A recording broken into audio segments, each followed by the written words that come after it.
YSRCP party 151 స్థానాల నుంచి 11 స్థానాలకు పడిపోవడానికి ముఖ్య కారణాల్లో ఒకటి చెత్త పరిపాలన అయితే, రెండు నికృష్టమైన భాష.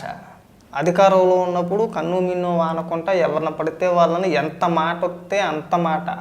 చిన్న స్థాయి కార్యకర్తలు కాదు, అధికార ప్రతినిధులు, ఎమ్మెల్యేలు, మంత్రులు సైతం అసెంబ్లీలో కూడా పచ్చిబూతులు మాట్లాడిన వ్యక్తుల భాష, ముఖ్యంగా రాష్ట్ర ప్రజలు అసహించుకున్నది భాష దగ్గరే. ముందుది పరిపాలన, తర్వాత భాష, అధికారిక భాష బూతుల భాష. వీళ్ళు అధికారం పోయినా సరే ఇంకా వీళ్ళలో మార్పు రాలా. ముఖ్యంగా మాకు ఒక హార్పిక్ రెడ్డి గారు ఉన్నాడు, ఆడైతే మరీ దారుణం. వాడు నోటి మోషన్స్కి ఇంకా అదుపు ఉండదు అన్నమాట. ఎంతసేపు ఎడుతూనే ఉంటాడు, పుట్టకల దాకా వెళ్ళిపోతాడు. మాట్లాడితే పుట్టక గురించే మాట్లాడతాడు, లేదంటే అదేం బతుకంటాడు, ఇదేం బతుకంటాడు. ఆ లెక్కైతే 151 స్థానాల నుంచి 11 స్థానాలు పడిన మీరు ఈ పాటికి బతుకుండకూడదు, ఎప్పుడో చచ్చిపోవాలి, అవమాన వారంతో చచ్చిపోవాలి. కానీ లేదుగా, బతికే ఉన్నారుగా. వీళ్ళు స్టార్టింగ్ అంటే వీళ్ళు చేసిన పనులు అంటే ఎలా ఉంటాయంటే, తమిళనాడులో విజయ్ గారు గెలవంగానే వీడు కూడా ఉన్నాడు, హార్పిక్ రెడ్డి గాడు, ఈడు వెంకటరెడ్డి గాడు, అలాగే సాక్షిలో ఈశ్వరో, కొంతమందిని పకోడీగం తీసుకొచ్చి డిబేట్లు, అధికార ప్రతినిధులు, మాజీ మంత్రులు, మాజీ ఎమ్మెల్యేలు, మా రోజాను తీసుకొచ్చి కూడా ఇంటర్వ్యూలు పెడుతూ తీసుకొచ్చి ఆ గెలుపుని వీళ్ళ ఖాతాలో వేసుకునే ప్రయత్నాలు చేసి ఆ వంక అడ్డం పెట్టుకొని పవన్ కళ్యాణ్ గారిని విపరీతంగా ట్రోల్ చేశారు వైఎస్ఆర్సీపీ పార్టీ సోషల్ మీడియా మొత్తం. ఎంటైర్ పార్టీ, మాజీ మంత్రులు, ఎమ్మెల్యేలు, మాజీ ఎమ్మెల్యేలు వీళ్ళు అధికారికంగా సాక్షి టీవీలో డిబేట్లు పెట్టి పవన్ కళ్యాణ్ గారిని విపరీతంగా ట్రోల్ చేశారు. నిన్న సందర్భానుసారం ఆ క్వశ్చన్ వచ్చినప్పుడు, అంటే చెప్పాల్సిన సమయం వచ్చింది కాబట్టి ఆ ప్రస్తావన పవన్ కళ్యాణ్ గారు ప్రస్తావిస్తూ, ఎక్కడో తమిళనాడులో విజయ్ గారు గెలిస్తే ఏదో ఊళ్ళో పెళ్ళికి కుక్కల హడావడి, కుక్కలని చెప్పేసి కూడా అలా ఏదో ఊళ్ళో పెళ్ళికి అని చెప్పేసి ఆపేసాడు. ఎక్కడితో అయినా ఊళ్ళో పెళ్ళికి కుక్కల హడావిడి అన్నట్టుగా వీళ్ళ సంకలు గుద్దుకోవడం పెట్టి, వీళ్ళ భుజాలు తడుముకోవడం పెట్టి, వీళ్ళ కేకులు కట్ చేయడం పెట్టి, వీళ్ళ సంబరాలు చేసుకోవడం పెట్టి, ఇక్కడ ఒకటి దిక్కులేదు మనకి. జగన్మోహన్ రెడ్డి ఫోటో పెట్టుకొని జగన్మోహన్ రెడ్డి పోటీ చేస్తే ఇక్కడ 11 వచ్చినాయి, అలాంటిది వీళ్ళ సంబరాలు చేసుకోవడం పెట్టి నన్ను అడగడం ఏంటి అని చెప్పేసి ఆయన ఒక డైలాగ్ కొట్టాడు. ఆయన దానికి కుక్కలు అనగానే పొలమని చెప్పేసి వచ్చేసాడు హార్పిక్ రెడ్డి గారు. అదేమని మాట్లాడుతున్నాడంటే, సింగిల్గా పోటీ చేయొద్దు, కుక్కలాగా గుంటనక్కలాగా పడి ఉంటా, సిగ్గు లేకుండా ఒప్పుకున్న పవన్ కళ్యాణ్. కారుమూరి సంచలన కామెంట్స్. ఎవరు కుక్కలు అంటామని చెప్పేసి మళ్ళీ అమాయకంగా అడుగుతావేంటి మీరే? తమిళనాడులో విజయ్ గారు గెలిస్తే ఇక్కడ సంబరాలు చేసుకున్నది ఎవరండి? ఇక్కడ కేకులు కట్ చేసింది ఎవరో? ఇక్కడ బ్యానర్లు కట్టింది ఎవరో? సాక్షిలో డిబేట్లు పెట్టింది ఎవరో? జగన్మోహన్ రెడ్డి విజయ్ గారి ఫోటో, 2 ఫోటోలు పక్కన పెట్టి సేమ్ టు సేమ్ అక్కడ జగన్మోహన్ రెడ్డి గెలిపించేయడం చెప్పి భజన చేసుకున్నది ఎవరో? అడావిడి చేసింది ఎవరండి? తమిళనాడులో టీవీకే పార్టీ గెలిస్తే ఆంధ్రప్రదేశ్లో అడావిడి చేసింది ఎవరో? వైఎస్ఆర్సీపీ పార్టీ నాయకులు. అంటే మీరు కుక్కలు అన్నది మిమ్మల్ని, పోనీ మీరు అన్నట్టుగానే మిమ్మల్ని కుక్కలానే అన్నట్టుగానే పరిగెట్టుకొచ్చేసేవాళ్ళు. అందుకే కదా మిమ్మల్ని ఆ డైలాగ్ కుట్టిన వాళ్ళనే కదా. మరి లేకపోతే తమిళనాడుకి మనకి ఏం సంబంధం అండి రాజకీయంగా? పోనీ మీరేమైనా అధికారికంగా టీవీకే పార్టీకి అంటే విజయ్ గారి పార్టీకి మద్దతు తెలిపారు అనుకుందాం ఒకసారి.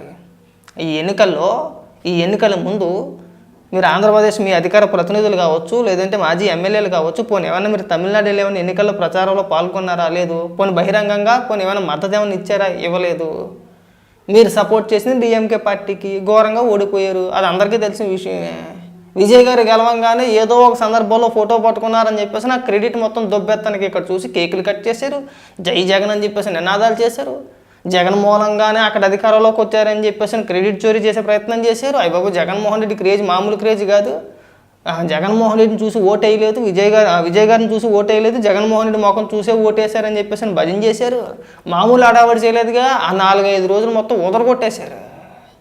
ఎక్కడా లేదు అంత భజన. మన రాష్ట్రంలో కూడా మీరు చేసినంత ఇదిగా ఏ రాష్ట్రంలో కూడా చేయలే. మీకు అంత పిచ్చెక్కిపోయింది మాట. అప్పుడు అదే వంక అడ్డం పెట్టుకుని అదే సమయంలో పవన్ కళ్యాణ్ గారిని ట్రోల్ చేయడం స్టార్ట్ చేశారు. ఎందుకు చేశారు మరి? మొదలు పెట్టింది ఎవరు? మీరు. మరి అంటారా? ఎవడన్నా అంటాడు, మెడకాయ మీద బురకాయ ఉన్నవాడు ఎవడైనా సరే అదే మాట అంటాడు. అదేంటండి, తమిళనాడులో ఎక్కడో రాజకీయంగా ఒక పార్టీ అధికారంలోకి వస్తే అక్కడికి మనకి ఏం సంబంధం?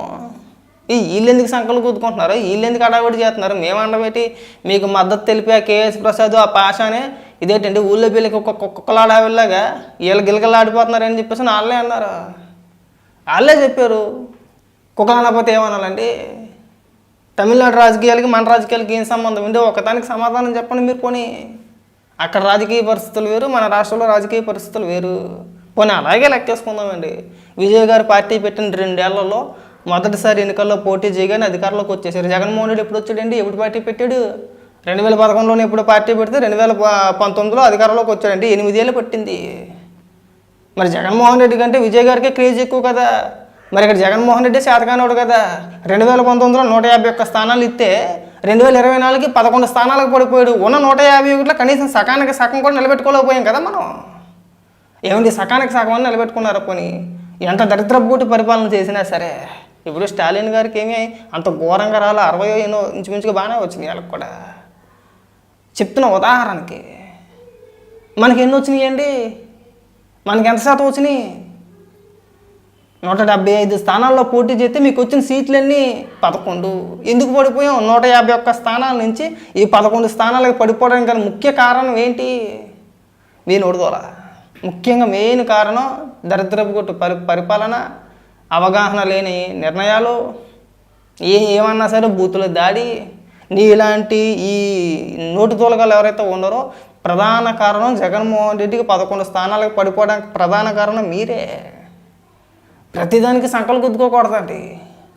ఏదైనా ఒక సినిమా రిలీజ్ అవుతుంది అనుకోండి, పెద్ద హీరోలది, ప్రభాస్ గారిదైనా, రామ్ చరణ్ గారిదైనా, లేదంటే అల్లు అర్జున్ గారిదైనా, మహేష్ బాబు గారిదైనా, ఎవరిదైనా ఒక పెద్ద హీరో సినిమా అవుతుందంటే 5 నెలల ముందు నుంచి స్టార్ట్ చేస్తారంట.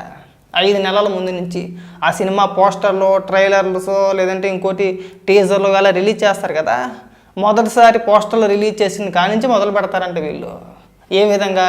వాళ్ళే ఫేక్ అకౌంట్ క్రియేట్ చేసి చంద్రబాబు నాయుడు గారి ఫోటోతో ఒకటి, పవన్ కళ్యాణ్ గారి ఫోటో పెట్టి ఒకటి, ఇలాగ జగన్మోహన్ రెడ్డి ఫోటోలతో ఉన్న కొన్ని ఐడీలు వాళ్ళే క్రియేట్ చేసి, జగన్మోహన్ రెడ్డి ఫోటోతో ఉన్న ఐడీలతోనేమో ఆ హీరోకి సంబంధించిన సినిమాను, ఆ హీరోను పొగుడుతూ కామెంట్లు పెడతారంట.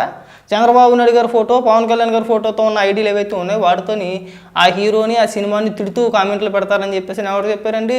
నిన్నమానాడు దాకా మీతో పాటు కలిసి పనిచేసిన ఆ జర్నలిస్ట్ పాషా ఎవరైతే ఉన్నారో ఆయన స్వయంగా చెప్పాడు. ఆయనకి తెలియదా వ్యవహారం అది? నిన్నమానాడు దాకా నీకు భజన చేసిన వ్యక్తే, నీ సాక్షిలో కూర్చొని మాట్లాడిన వ్యక్తే, జగన్మోహన్ రెడ్డికి విపరీతంగా బంద్ చేసిన వ్యక్తే. అంటే మీ సోషల్ మీడియా గురించి, మీ ఆలోచన విధానాల గురించి వాళ్ళకి తెలియదండి. తెలిసిన విషయాన్ని కొండ బద్దలు కొట్టినట్టు బయటకు వచ్చిన తర్వాత ఇంక నేను సాక్షికి వెళ్ళని చెప్పేసి ప్రకటించిన తర్వాత ఒక వీడియో చేసి సపరేట్గా వీళ్ళ సోషల్ మీడియా ఇంత నికృష్టంగా ఉంటుందని చెప్పేసి ఓపెన్గా చెప్పాడు ఆయన. దానికి మీరు ఒక్కడి మాట అలా మా పార్టీ అలా చేయదని చెప్పేసి అని మీరు ఏ విధంగా విద్వేషాలు రెచ్చగొడతారో మాకు తెలియదా? ఇప్పుడు పక్క రాష్ట్ర రాజకీయాలు ఆంధ్రప్రదేశ్లో ముఖ్యం అయిపోయినాయి. ఇక్కడ మనకి ఇక్కడ దిక్కు దివానా లేదా? మన బొత్తుకి ఇక్కడ 11 వచ్చినాయా?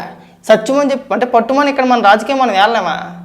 పట్టుమని అసెంబ్లీకి వెళ్ళామా? ఇక్కడ చేత కాదా? మనం బెంగళూరులో వెళ్ళి పడుకుంటామా? మనం పక్క రాష్ట్ర రాజకీయాలు అన్నింటిలో ఏలిటికి వెళ్ళికేయాలా? ఇక్కడ అసెంబ్లీకి వెళ్ళడానికి భయపడిపోయే వ్యక్తి పక్క రాష్ట్రంలో విజయ్ గారిని అధికారంలోకి తీసుకొచ్చేసాడంటే నవరా అండి. మరి ఇది ఊర్లో పెళ్ళికి కుక్కలాడవన్నమాట కరెక్టా కాదా? సిగ్గుండాలి కారు మరి కొంచెమైనా కానీ మాట్లాడడానికి. ఎవరు చెప్పారు? సిదిరి అప్పలరాజు ఒక మీటింగ్లో చెప్పాడు. ఆ రోజు మేము ప్రయత్నించాం జనసేన పార్టీతో పొత్తు పెట్టుకోవడానికి అని చెప్పేసి అని. గెలిపోవటంలో రాజకీయాల్లో సహజం, పొత్తులు కూడా సహజమే. పొత్తులు కూడా రాజకీయాల్లో సహజమే, గెలిపోవటంలో కూడా సహజమే. ఇప్పుడు పవన్ కళ్యాణ్తో కానీ లేదంటే చంద్రబాబు నాయుడు గారితో కానీ పోనీ తెలుగుదేశం పార్టీతో అయినా, జనసేన పార్టీతో అయినా, మిగిలిన దేశంలో ఏ ఇతర పార్టీతో అయినా సరే, ఏ పార్టీలైనా కానీ పొత్తులు పెట్టుకోవడానికి సుముఖంగానే ఉంటారు, ఇష్టపడతారు. అలాగే వైసీపీ పార్టీతో పలానా రాజకీయ పార్టీ మా పార్టీతో పొత్తు పెట్టుకోవడానికి ముందుకు వచ్చారు అన్న ఒక్క రాజకీయ పార్టీని చూపించండి సరిపోద్ది. ఏమొద్దు, మీకు అవకాశం లేదు. మీతో ఎవడో కలవడో అన్న హిస్టరీ అలాంటిది. అన్న హిస్టరీవి అంటే జగన్మోహన్ రెడ్డి పైన ఉన్న 420 కేసులు ఏవైతే ఉన్నాయో వాటిని దృష్టిలో పెట్టుకొని అన్న అవినీతి కేసులు, అన్న తినేసిన సొమ్ము, లక్షల కోట్ల రూపాయల అవినీతి, ఈ హిస్టరీ చూసినోడు ఎవడైనా సరే, ఏ పార్టీ అయినా సరే జగన్మోహన్ రెడ్డి అనే వ్యక్తితో పొత్తు పెట్టుకోవడానికి ఒప్పుకుంటారండి వైఎస్ఆర్సీపీ పార్టీతోటి. మీకు గతి లేక, మీరు ఏళ్ళలేక ఈ ఒక్కరి భాషం అంటే ఇదంతా కూడా ఏంటి వక్రీకరించేసి ఏదో రకంగా రెచ్చగొట్టేద్దాం, పవన్ కళ్యాణ్ గారిని రెచ్చగొట్టేస్తే అయిపోతే. మీకు అవకాశం లేదు, మీతో ఎవరో పొత్తు పెట్టుకోవడానికి ముందుకు రావట్లేదు కనుకనే మీరు ఈ అప్పాబాయ కోరులు చెప్తున్నారు. అవకాశం ఉంటే మీరు కూడా పొత్తు పెట్టుకుంటారు. గతంలో మీరు ప్రయత్నించారు, జనసేన పార్టీతో పొత్తు పెట్టుకోవడానికి మీరు ప్రయత్నించారు. ఇది వాస్తవం, మేము చెప్పేది కాదు, మీ నాయకులు చెప్పిందే. ఆ సిదిరి అప్పలరాజు వీడియో ఇప్పటికీ కూడా సోషల్ మీడియాలో వైరల్ అవుతూ ఉంటుంది. మరి దానికి సమాధానం ఎవరు చెప్తాడండి? అది అసలు రీజన్. మీరు ఇక్కడేమో సింహం సింగిల్గా పోటీ చేస్తే తొక్కేమి కాదు, మీకు గతి లేక. ప్లస్ ఇంకొకటి ఏంటంటే, మీరెంత రెచ్చగొట్టేది, మీరెంత ఉక్రోషంగా మాట్లాడేది, రెచ్చగొట్టే విధంగా కామెంట్లు చేసేది, పవన్ కళ్యాణ్ గారు ఏదో రకంగా కూటమి నుంచి బయటకు వచ్చేయాలి. వీళ్ళు కలిసి పోటీ చేయకూడదు. కలిసి పోటీ చేస్తే ఇంకొక 10 ఏళ్ళైనా 15 ఏళ్ళైనా సరే మనం అడుగు తినాల్సిందే. మనం అధికారంలోకి రాలేము, కష్టం. ఇది చాలా ఆలోచనలు ఉంటాం మీకైనా కూడా. మీరు ఎంత రెచ్చగొట్టినా సరే పవన్ కళ్యాణ్ గారికి ఒక క్లారిటీ ఉంది. ఓ 10-15 ఏళ్ళు ఖచ్చితంగా కూటమిగానే పోటీ చేస్తారు. మీరు ఎంత ఏడ్చి గగ్గోలు పెట్టినా సరే, మీరు ఎంత రెచ్చగొట్టి ప్రయత్నాలు చేసినా సరే ఇదైతే మారదు. ఇంక మీరు పిసుక్కోవడమే. ఇకనైనా సరే ఈ నోటి దోల వ్యవహారాలు కాస్త తగ్గించుకుంటే ఆ 11 స్థానాలలాగా నిలుపుకుంటారు, అలాగా కాపాడుకోగలుగుతారు.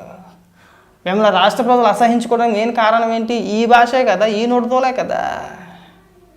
సంబంధం లేని అంశాలన్నింటినీ తీసుకొచ్చి రాజకీయంగా చంద్రబాబు నాయుడు గారికో పవన్ కళ్యాణ్ గారికో ముడియేసేసి మనం విచ్చలవిడిగా చేసేస్తూ ఉంటాం. సరే, మీ కంపారిజన్ బాగానే ఉంది, ఓకే, పక్కన పెడదాం కాసేపు. తమిళనాడులో విజయ్ గారు గెలిచారు, అలాగే ఇక్కడ పవన్ కళ్యాణ్ గారు ఓడిపోయారు, అనుకుందాం కాసేపు అనుకుందాం. ఏ ముఖ్యమంత్రి కొడుకు కూడా అవినీతి కేసుల్లో ఇప్పటివరకు తెలుగు రాష్ట్రాల్లో ఎవరు కూడా జైలుకి వెళ్ళా. ఇప్పుడు లోకేష్ గారు ఉన్నారు, చంద్రబాబు నాయుడు గారు ఇది 4వ సారి ముఖ్యమంత్రిగా చేయడం, ఆయన పైన ఇటువంటి అవినీతి కేసులు లేవు. గతంలో ఎన్టీ రామారావు గారు ముఖ్యమంత్రిగా చేశారు, ఆయన కుమారుల పైన ఒక్క అవినీతి కేసు లేదు, ఒక్క మరక లేదు, ఒక్క ఆరోపణ కూడా లేదు. బాలకృష్ణ గారి పైన అయినా, హరికృష్ణ గారి పైన అయినా, లేదంటే మిగిలిన కుటుంబ సభ్యుల పైన అయినా ఎవరి మీద కూడా ఒక్క అవినీతి మరక లేదు, ఒక్క కేసు లేదు, ఒక్క ఆరోపణ లేదు. రాజశేఖర రెడ్డి గారు 5 సంవత్సరాల 6 నెలలు ముఖ్యమంత్రిగా చేసేదే లేదో కానీ కొడుకు లక్షల కోట్ల రూపాయలు అవినీతి, లక్షల కోట్ల రూపాయలు సంపాదించేశారు, 1000 ఎకరాలు కొనేశారు. అన్న 16 నెలలు జైల్లో ఉన్నాడు, 43,000 కోట్ల రూపాయలు ఈడీ జప్తు చేసింది. ఎలా అండి? పోనీ పక్క రాష్ట్రం తీసుకో. కేసీఆర్ గారు 10 ఏళ్ళు ముఖ్యమంత్రిగా చేశారు కదా, కేటీఆర్ గారి పైన ఆరోపణలు వస్తున్నాయి, ఇంకా అరెస్ట్ చేయలే, ఇంకా జైలుకి వెళ్ళా. అయిందా? దాదాపు 2 ఏళ్ళ పైన అయిపోతుంది కదా. తెలంగాణలో కూడా ఎన్నికలు జరిగి అధికారం మారి ప్రభుత్వం మారి ఆరోపణలు వస్తున్నాయి. లేదు, ఇంకో దాంట్లో ఆరోపణలు సహజం, అది నిరూపితం అయినాయా లేవు. మరి మా నాన్ననే 16 నెలలు ఎందుకు పెట్టారండి జైల్లో? ఎందుకు పెట్టాడు? మరి దీనికి సమాధానం ఎవరు చెప్తాడు? ఈ కంపారిజన్ బాగానే ఉందండి. సరే, తమిళనాడు గురించి మనకు అంత అవగాహన లేదు. అక్కడ కూడా ఎవరు కూడా మాజీ ముఖ్యమంత్రుల కొడుకులు జైలుకి వెళ్ళినట్టు, అవినీతి కేసుల్లో జైలుకి వెళ్ళినట్టు లేదనుకుంటా, తెలియదు నాకు అంతగా, ఉండకపోవచ్చు. మరి మన రాష్ట్రంలోనే ఎందుకు ఉందండి? అందులోనూ ముఖ్యంగా జగన్మోహన్ రెడ్డిని ఎందుకు వేసారండి? తప్పు చేసాడు కాబట్టి, తినేసాడు కాబట్టి. మరి అలా ఎందుకు కంపేర్ చేసుకుంటలేదండి? అలా పోల్చుకుంటే జగన్మోహన్ రెడ్డి ముఖం తుప్పుకుని ఊసేయచ్చు కదండి మనం అందరం కూడా. ఏమండి, ఊయద్దా? పక్క రాష్ట్రంలో కేసీఆర్ గారు 10 ఏళ్ళు ముఖ్యమంత్రిగా చేశారు. ఎప్పుడో గతం వద్దు, మనం దశాబ్దాల కాలం కిందకి వెళ్ళిపో అవసరం లేదు. ఒక 30 ఏళ్ళ కిందకి 40 ఏళ్ళ కిందకి వద్దండి, రీసెంట్గానే చూసుకుందాం. ఎక్కడి వరకు వద్దు. మరి రాజశేఖర రెడ్డి గారు 5 సంవత్సరాలు 6 నెలలుగా ముఖ్యమంత్రిగా చేసింది, మరి అన్ననే ఎందుకు లోపలేశారు? దానికి సమాధానం చెప్పగలగాలి కదా. ఆ కంపారిజన్ కూడా ఉండాలి కదండి. పక్క రాష్ట్రాలతో పోల్చి మనం మాట్లాడేటప్పుడు పక్క రాష్ట్ర ముఖ్యమంత్రులు కొడుకులతో కూడా పోల్చి ఇగో జగన్మోహన్ రెడ్డి ఇందులో గొప్ప అని చెప్పే ప్రయత్నాలు చేయాలి కదండి. పోనీ ఆ కేసులు ఏమైనా కొట్టేశారండి? లేదు. కోర్టు వాయిదాలకు కూడా వెళ్ళడు అన్న ఈ సిబిఐ కేసులు ఏవైతే ఉన్నాయో వాటికి సంబంధించి కోర్టు వాయిదాలకు కూడా వెళ్ళడండి. మరి ఆ కంపారిజన్ ఎందుకు చేయట్లేదండి? ఇక్కడి నుంచి వస్తా చూడు, ఖచ్చితంగా అది కూడా చేస్తారు. అందరు ముఖ్యమంత్రులు కొడుకులు ఎలా ఉన్నారో, జగన్మోహన్ రెడ్డి ఎలా ఉన్నాడు, రాజశేఖర రెడ్డి కొడుకుగా జగన్మోహన్ రెడ్డి ఎలా ఉన్నాడు, వాళ్ళేంటి వీళ్ళేంటి, ఎవరు గొప్ప అనేది అవి కూడా వస్తాయి ఇక్కడి నుంచి. సో ఏదో కంపారిజన్లో మానేస్తే బాగుంటుందండి, ఇవి తగ్గించుకుంటే బాగుంటుంది.